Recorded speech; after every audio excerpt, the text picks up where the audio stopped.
Hari ini 8 Juli 2025, kembali dengan saya pembahasan untuk XAUSD. Teman-teman bisa perhatikan masih tidak ada perubahan kalau misalnya saya ngomongin dari daily. Ya, pergerakannya masih sama, sideways besar. Kalau misalnya kalian perhatikan kemarin seems like taking a liquidity. Jadi dia menutup beberapa gap yang terbentuk sebelumnya ketika di 30 sama 1 Juli. Ini 30 Juni, ini 1 Juli. Jadi dia drop makan dan saat ini tertahan lagi. Apakah ada perubahan yang signifikan? Nggak ada sih. Yang kita tahu pertama dia sudah nge-sweep zona previous daily high-nya.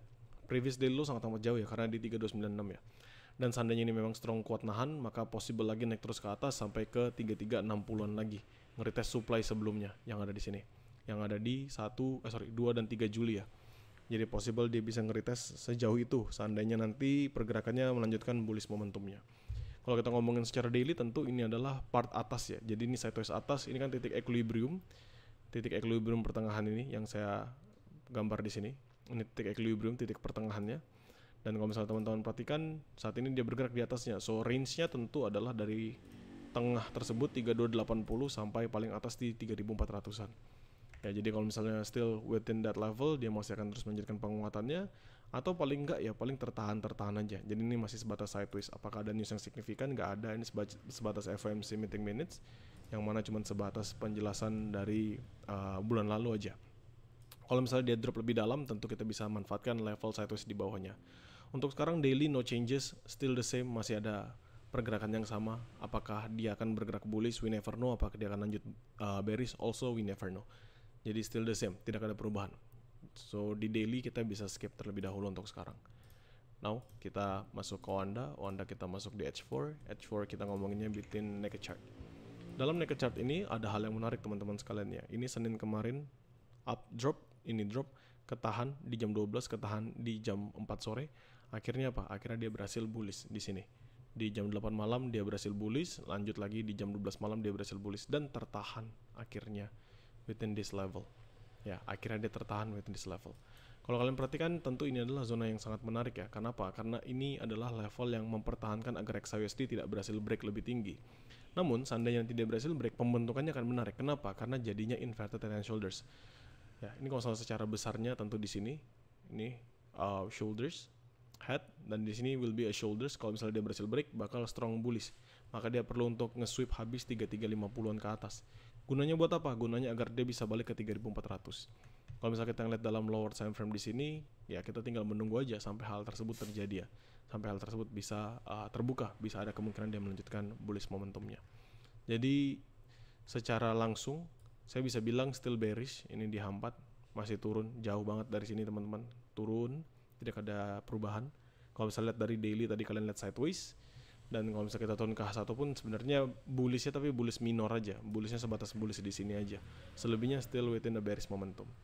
Jadi seller masih tetap kuat walaupun ada tambahan buyernya di sini ya. Kalau bisa perhatikan, buyernya sudah masuk dari jam 7. Ini dia tidak ada close merah sama sekali, hanya terus-menerus bergerak mengalami penguatan. Oke. Now kita masuk di H1 ini tempat kita akan menjalankan trade yang kita jalankan. Ya, di sini saya akan marking beberapa key level. Sebenarnya tadi pagi di zona ngeretest area yang saya inginkan nih teman-teman, 3344 3346 ini. Kenapa? Karena ini adalah zona sell high risk yang kemarin saya sudah bahas bersama teman-teman sekalian. Namun karena dia kembali drop signifikan, jadi tidak ada perubahan. Saya akan ubah garis dan akan saya tarik within this one aja untuk ngambil level yang bawahnya. Di sini 3338 sampai ke 3340 harusnya. Sorry, saya pastiin. Nah, 338, 3340 sebagai level atasnya yang tertahan kalau misalnya kita ubah di sini. Ya, ini adalah level yang membuat dia tertahan, tidak berhasil lebih tinggi daripada zona tersebut. Itu satu. Sekarang saya akan tarik Fibonacci retracement karena di bawah sini ada swing low, di atas ini ada swing high-nya. So if we take this level to this one, 618 ada di 3315, 79 ada di 3306, which is sebenarnya sama aja kayak 3304, 3302 zona saya yang kemarin. Ya, jadi ini saya turunin dulu 3315 sampai ke 3313 begini. Nah, this is gonna be the level. Dan sebenarnya ini ada level yang menarik teman-teman, yaitu dia up, drop, ketahan. Di sini beberapa kali ini drop bikin doji, drop up lagi bikin doji. This one juga bikin doji dan kali ini dia dropnya agak lebih signifikan daripada sebelumnya. Walaupun kita nggak tahu apakah sebatas akan membentuk doji kembali atau memang akan melanjutkan penurunannya. Kenapa? Karena seandainya dia melanjutkan penurunannya, maka possible dia kejar sampai 3315. Jadi ada possibilities untuk mengikuti movement penurunan ini sampai dia kejar 3315, 3313. Ya, ada potensial dia bergerak sampai sana. Itu dulu yang pertama. Now, saya akan sell-nya sebenarnya nggak ada berubah sih teman-teman. Sell-nya 3338, 3340, 3344, 3346, 3353, 3355 ini sebenarnya 3 sell yang akan saya pantau untuk hari ini. Selama 38 tidak di breakout DH1, selama 44 tidak di breakout DH1. Ini adalah zona high risk, ya, dua-duanya zona high risk. Dan ini selama 53 tidak di breakout DH1. Jadi basically adalah 3 zona high risk untuk sell-nya.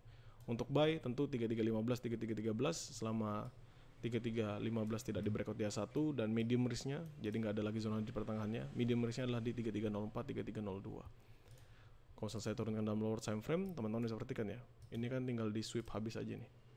Ini masalahnya dia berhasil drop lebih bawah daripada zona ini sebenarnya bisa sell continuation. Jadi ada potensial dia bisa melanjutkan penurunannya after dia break this level 3328 atau 3329 lah kalau saya buletin.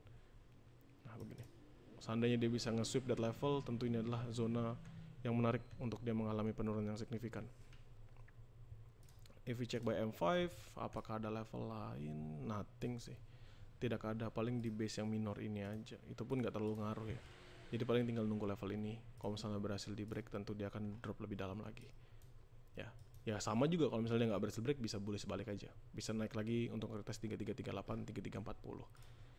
Ya, jadi kalau misalnya saya bisa sum up, ini sebenarnya sudah menjelaskan segalanya. Teman-teman bisa perhatikan 3315, 3313 will be my buy high risk selama 3315 tidak di breakout DH1. 3304, 3302 ini buy medium risk-nya saya. Nggak ada zona buy di pertengahan karena menurut saya pergerakan masih akan seperti ini saja. Untuk sell 3338, 3340 selama 38 tidak di breakout DH1. 3344, 3346 selama 3344 tidak di breakout DH1 dan 3353, 3355 selama 3353 tidak di breakout DH1. Bullish momentum datang saat ini, kita tinggal harapannya adalah kalau misalnya kita adalah buyer ya, harapan kita adalah tentu dia nge-break this level. If dia berhasil break this level, tentu dia akan bullish strong, makan sampai zona-zona teratas kita. If not, maka akan retest lagi ke bawah ya, jadi dia akan ada retracement, drop lagi ke bawah untuk menambah amunisi lah. Kalau misalnya kita bisa bilang menambah nafas baru, taking the liquidity untuk bisa menunjukkan lagi bullish momentumnya ke atas. So 3329 ini menjadi patokan utama saya. Seandainya this level breaks, bisa sell continuation. Itu menurut saya menjadi patokan terbaik lah yang bisa kalian manfaatkan. So sell continuation if 3329 nya berhasil di breakout untuk target sampai bawah. Sejauh itu sih untuk momentumnya. If not pun teman-teman bisa pasang BA plus aja seandainya dia nanti melakukan pergerakan yang signifikan. Dengan begitu sudah menurut saya untuk mapping ini. Jadikan mapping ini sebatas sebagai referensi, sesuaikan lagi dengan trading plan yang kalian jalankan.